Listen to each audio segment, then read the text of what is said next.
अस्सलाम व्यूअर्स। जिन मुल्कों ने जिन कौमों ने दुनिया में तरक्की की है उस तरक्की के पीछे बहुत सारी वजूहत हैं, जिसमें से एक बुनियादी वजह साइंस और टेक्नोलॉजी में महारत है। बदकिस्मती से है, जब हम अपने माशरे की तरफ अपने मुल्क की तरफ देखते हैं तो हम साइंस और टेक्नोलॉजी में तरक्की याफ्ता कौमों से बहुत ज्यादा पीछे हैं। हमारे लोगों के पास वो स्किल्स मौजूद नहीं है, जिसकी वजह से हम दुनिया में पीछे रह जाते हैं। मैं आपसे ये रिक्वेस्ट करूंगा कि मेरी इस वीडियो के बाद आप गूगल पे सर्च कीजिएगा, मुख्तलिफ डेटा को देखिएगा, तो आपको मजीद बहुत से हैरानकुन इंकशाफात सामने आएंगे कि हम लोग किस कदर साइंस में पीछे हैं और हमारे मुल्क की इल्म के लिहाज से हम क्या मकाम रखते हैं दुनिया में। और यही वजह है कि हमारे मुल्क में गुर्बत और बहुत सारे मसाइल हैं। तो बढ़ते हैं आज की वीडियो की जानिब।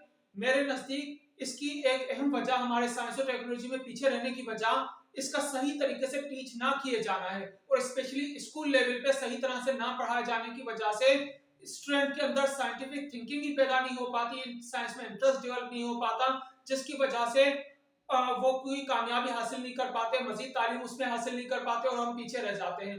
मेरे नजदीक ऐसे टीचर्स जिनको साइंस की स्किल्स नहीं होती, जिनमें क्वालिफिकेशन नहीं होती, जिनको साइंस पढ़ाना ही नहीं आता, उनको कभी भी साइंस नहीं पढ़ानी चाहिए। वैसे तो हर सब्जेक्ट की अपनी जगह अहमियत है, लेकिन खुसूसी तौर पे साइंस को बोरिंग बनाने वाले असातिज़ा मेरे नजदीक कौमी मुजरिम है।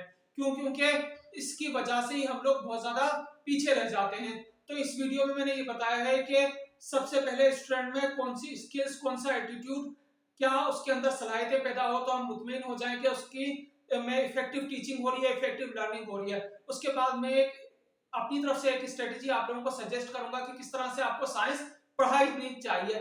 तो इस वीडियो सबसे पहले ये जानते हैं कि बच्चे में क्या सलाहियतें, क्या कॉम्पिटेंसीज पैदा होनी चाहिए साइंस के नतीजे में। Number one, scientific way of thinking.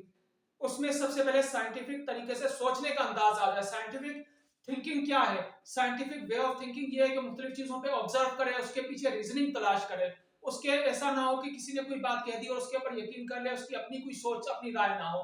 इसी तरह से ऑब्जर्वेशन एंड थिंकिंग की सलाहियत हो, नेचर में जो तब्दीलियां हो रही है उस तब्दीलियों पे गौर करे, उसको जान सके। अब आ जाते हैं कि उसके एटीट्यूड में क्या तब्दीली हो। एटीट्यूड में, उसके रवैये में ये तब्दीली होनी चाहिए कि वो ओपन माइंडेड हो। ओपन माइंडेड यानी कि हर तरह की राय को सुनने का मजाज हो, या उसके लिए उसमें आप पर आमादा हो। ऐसा ना हो कि उसकी अपनी एक राय, अपनी सोच हो जिसमें वो तब्दीली ना लाए, बल्कि वो लॉजिक के नतीजे में, किसी रीजन के नतीजे में अपनी राय को तस्लीम कर सके अगर उसमें उसको वजन नजर आता है। और ये रवैया सिर्फ साइंस पढ़ने वालों में नहीं बल्कि हर फर्द के अंदर होना चाहिए। और ये जब रवैया नहीं होता तो माशरे में बहुत सारे मसाइल पैदा होते हैं। इसी तरह से उसके अंदर क्यूरियोसिटी होनी चाहिए, तजस्सुस होना चाहिए। जब तजस्सुस होगा तो वो ज्यादा क्वेश्चन करेगा, जद्दोजहद करेगा नॉलेज हासिल करने के लिए, उसका जवाब तलाश करने के लिए। अब आ जाते हैं कि उसमें किस किस्म की स्किल्स पैदा होनी चाहिए। स्किल्स में पहली चीज उसकी ऑब्जर्वेशन की सलाहियत हो, वो इर्द गिर्द ऑब्जर्व करता हो, मफरूजा कायम कर सकता हो, उस ऑब्जर्वेशन की बुनियाद पे एक्सपेरिमेंट करके उसको सही या गलत साबित कर सकता हो। एक्सपेरिमेंट, साइंस जो है वो थ्योरेटिकल सब्जेक्ट नहीं है, उसके लिए एक्सपेरिमेंट का होना जरूरी है। तो जो टीचिंग करते हैं उनको भी एक्सपेरिमेंट कराना चाहिए और बच्चे खुद भी अपने तौर पे उसको एक्सपेरिमेंट के बाद साबित करें। जरूरी नहीं है कि एक्सपेरिमेंट के लिए बहुत बड़े कोई यानी कि वसाइल की जरूरत होती है। सिंपल वो किसी भी चीजों से अपने रूटीन के कामों में उसको साबित कर सकता है। इसी तरीके से प्रिडिक्शन की सलाहियत उसके अंदर हो, वो फ्यूचर के बारे में मुख्तलिफ चीज, फ्यूचर से मुराद ये हो गई कि कोई भी चीज उसने कोई कॉन्सेप्ट पढ़ा, उस कॉन्सेप्ट के हवाले से वो प्रिडिक्शन कर सकता हो, कोई नतीजा अखज कर सकता हो। और भी बहुत सारी स्किल्स हो सकती हैं, लेकिन ये बुनियादी स्किल्स। अब आ जाते हैं कि साइंस की टीचिंग में कौन से मेथड यूज किए जाते हैं। साइंस की टीचिंग में discovery method, demonstration method, project based method, या फिर लेक्चर मेथड भी हो सकता है। लेकिन इन तमाम मेथड्स को जमा करके मैंने एक स्ट्रेटजी बनाई है जो 4 स्टेप से मुश्तमिल है। उस स्ट्रेटजी के बारे में मैं आपको बताना चाह रहा हूं, जिसमें ये सारे मेथड यूज हो रहे हैं। अगर वो स्ट्रेटजी आप यूज करेंगे तो उससे साइंस में उन बच्चों का इंटरेस्ट भी पैदा होगा, और जो हम नताइज हासिल करना चाह रहे हैं, जो उसके अंदर तब्दीलियां लाना चाह रहे हैं, वो तब्दीलियां भी इंशाल्लाह उसके अंदर पैदा हो जाएंगी। तो उस स्ट्रेटजी की तरफ बढ़ते हैं। उसमें पहला स्टेप है प्री कॉन्सेप्चुअल स्टेज।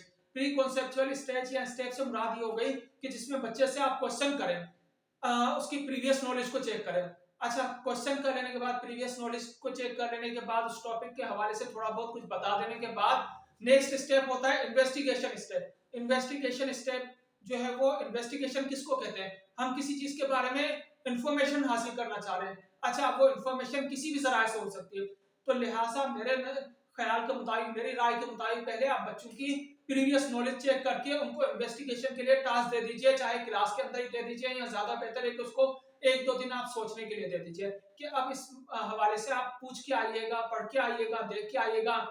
यूट्यूब पे वो देख सकते हैं, किसी चैनल पे देख सकते हैं, किसी बुक में से पढ़ सकते हैं, न्यूज़पेपर से देख सकते हैं, किसी भी तरह से उस बच्चों ने जो है वो अपने अपने तौर पे इन्वेस्टिगेशन की। इन्वेस्टिगेशन के बाद जब जो पहली क्लास होगी, जब उस स्टेप को आप रखें डिस्कशन मेथड। डिस्कशन मेथड में जब बच्चे जो जो इन्फॉर्मेशन लेके आए हैं उनको वो आपस में डिस्कस करने का मौका दिया जाए। जब क्लास में डिस्कशन होगी और टीचर भी उसका हिस्सा होगा, ये पूरा प्रोसेस स्टूडेंट सेंटर टीचिंग होनी चाहिए, जिसमें टीचर एक फैसिलिटेटर के तौर पे हो, लेकिन बच्चे जो खुद इन्वेस्टिगेट करके, खुद स्ट्रगल करके सीखेंगे, जांचेंगे, वो हमेशा उनको याद रहेगा, उनके रवैये के अंदर भी तब्दीली आएंगी। तो इस तरह से डिस्कशन मेथड में फिर हम तमाम बच्चे आपस में डिस्कशन करें और टीचर उनको क्लेरिफिकेशन दे, उसकी रीजनिंग जो जो उनके जहन में है वो टीचर से पूछे और टीचर उसकी जस्टिफिकेशन दे। इस तरह से ये तीसरा स्टेप डिस्कशन स्टेप हो जाएगा।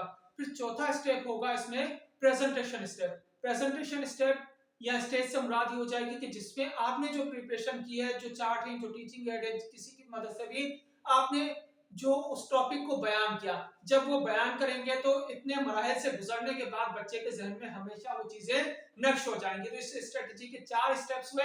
Number 1 pre conceptual stage, number 2 investigation step, number 3 discussion step and number 4 presentation step. तो ये थी मेरी साइंस टीचिंग के हवाले से कुछ ख्यालात, और उम्मीद है कि आप इसको अहमियत देंगे, दूसरे लोगों से शेयर करेंगे, मेरी वीडियो को लाइक करेंगे और चैनल को सब्सक्राइब करेंगे। बहुत शुक्रिया, अल्लाह हाफिज।